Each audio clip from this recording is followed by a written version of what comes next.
Hello, ഞാൻ വീണ്ടും വന്നിരിക്കുകയാണ് ഗൈസ്. ഇന്നിപ്പോൾ ഞാൻ പറയാൻ ഉദ്ദേശിക്കുന്ന കാര്യം എന്താണെന്ന് വെച്ചാൽ, എൻ്റെ ഒരു അറിവില്ലായ്മ കൊണ്ട് എൻ്റെ രണ്ടാമത്തെ കുഞ്ഞിനുണ്ടായ ഒരു പ്രശ്നത്തെക്കുറിച്ച് നിങ്ങളോടൊന്ന് സംസാരിക്കാൻ വേണ്ടിയിട്ടാണ് വന്നിരിക്കുന്നത്. എനിക്ക് പറ്റിയ ആ ഒരു അബദ്ധം നിങ്ങൾക്ക് ആർക്കെങ്കിലും പറ്റിയിട്ടുണ്ടോ, അല്ലെങ്കിൽ അങ്ങനെ എന്തെങ്കിലും സംഭവിച്ചിട്ടുണ്ടോ എന്നൊക്കെ ഒന്ന് അറിയാൻ വേണ്ടിയിട്ടാണ്.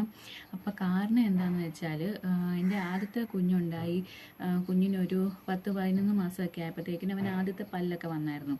അപ്പോൾ അത് ഞങ്ങൾ ജനറൽ ഹോസ്പിറ്റലിലായിരുന്നു. എൻ്റെ ഡെലിവറിയൊക്കെ സിസേറിയനായിരുന്നു. അന്നേരം അവിടുന്ന് നമുക്കൊരു വൈറ്റമിൻ ഡ്രോപ്സ് തരുമല്ലോ. ആ വൈറ്റമിൻ ഡ്രോപ്സ് കറക്റ്റായിട്ട് അവന് കൊടുക്കുമായിരുന്നു. പിന്നെ ഇടയ്ക്ക് എന്തെങ്കിലും പനിയോ കഫക്കെട്ടോ അങ്ങനെ എന്തെങ്കിലും വരുമ്പോൾ മാത്രമേ കൊടുക്കാതിരുന്നിട്ടുള്ളായിരുന്നു. അപ്പോൾ അവന് എല്ലാം പല്ല് വന്നതെല്ലാം കറക്റ്റായിട്ട് വന്നു. പക്ഷേ രണ്ടാമത്തെ കുഞ്ഞുണ്ടായി കഴിഞ്ഞപ്പം ഇവന് 1 വയസ്സായിട്ടും പല്ല് വന്നില്ല. അപ്പോൾ എനിക്ക് ഭയങ്കര ടെൻഷനായി. ഇതെന്നാ ഇവന് മാത്രം പല്ലിങ്ങനെ വരാത്ത, ഇനി എന്തെങ്കിലും കാൽസ്യക്കുറവോ അങ്ങനെ എന്തെങ്കിലും ആണെന്നൊക്കെ എനിക്കിങ്ങനെ സംശയം തോന്നി തുടങ്ങി. ആദ്യത്തെ കുഞ്ഞിന് നേരത്തെ പല്ല് വരികയും ചെയ്തു. എന്നാലും ഞാൻ യൂട്യൂബിലൊക്കെ ഇങ്ങനെ സെർച്ച് ചെയ്തപ്പം അതിനകത്തെല്ലാം പറയുന്നത് 13 മാസം നമ്മൾ വെയിറ്റ് ചെയ്യണമെന്നാണ്. 13 മാസമായിട്ടും പല്ല് വന്നില്ലെങ്കിൽ നമ്മളൊരു ഡോക്ടറിനെ കാണണമെന്ന് എല്ലാ വീഡിയോയിലും പറയുന്നുണ്ടായിരുന്നു.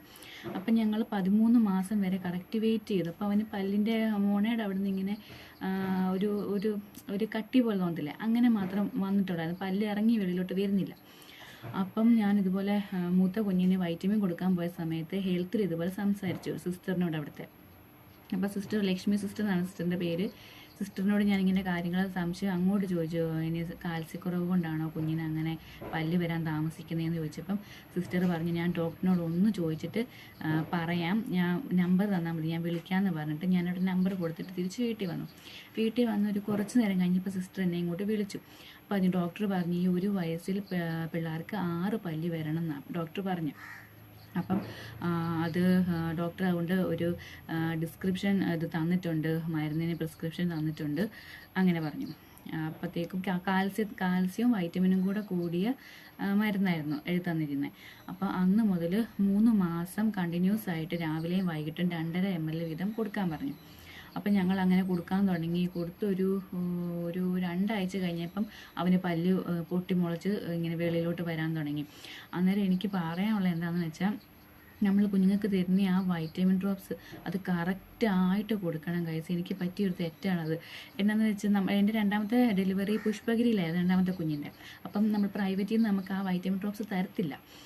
അന്നേരം അവരവിടെ നിന്ന് പറഞ്ഞു വിടുന്ന അത് കൊടുക്കുകയോ വേണ്ടെന്നാണ് പറയുന്നത്. അതുകൊണ്ട് ആ ഒരു ഇതിൽ ഞാൻ കൊടുക്കാതിരുന്നു. ആദ്യത്തെ കുഞ്ഞിനെ അങ്ങനെ കൊടുത്തതാന്നോർത്ത് ഇവന് കാശിക്ക് അങ്ങനെ കൊടുത്തുമില്ലായിരുന്നു. എന്നിട്ടും പിന്നെ ഓരോരുത്തരും ഇങ്ങനെ പറയുന്നത് കേട്ടപ്പം ഞങ്ങൾ പിന്നെ ഇവിടുത്തെ അടുത്തുള്ള ജില്ലാശുപത്രിയിൽ പോയി അവിടുന്ന് വൈറ്റമിൻ ഡോസ് പറഞ്ഞ് വാങ്ങിച്ച് ഇടയ്ക്ക് കൊടുത്തു. പിന്നെ എന്നാലും കണ്ടിന്യൂസ് ആയിട്ടങ്ങ് കൊടുത്തില്ല. അതെല്ലാം എനിക്ക് പറ്റിയൊരു തെറ്റാന്ന് എനിക്ക് പിന്നെയാണ് മനസ്സിലായത്. അവന് ഒരു 4 പല്ലോളം വന്നിട്ടുണ്ട്. മുകളിൽ നിന്നും 4 പല്ല് വരുന്നുണ്ട്, താഴെ നിന്ന് 2 കൂടെ ചെറുതായിട്ട് വരുന്നുണ്ട്. ഒത്തിരി സന്തോഷമായി ഗൈസ്. അത് എനിക്ക് പറ്റിയൊരു തെറ്റ് നിങ്ങൾക്കും പറ്റാതിരിക്കാനോ അല്ലെങ്കിൽ പറ്റിയ ആൾക്കാരുടെ അനുഭവങ്ങൾ എന്നോടും കൂടെ പറയാനും അങ്ങനെയൊക്കെ വേണ്ടിയിട്ടാണ് ഞാൻ ഈ വീഡിയോ ചെയ്യുന്നത്.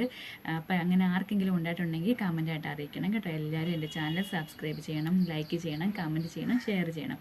ഓക്കെ, എല്ലാവരും സപ്പോർട്ട് ഞങ്ങൾക്ക് ആവശ്യമാണ്. എല്ലാവരും ഞങ്ങളെ സപ്പോർട്ട് ചെയ്യണം. എല്ലാവരുടെയും സ്നേഹം ഞങ്ങൾക്ക് വേണം. Okay, thank you guys.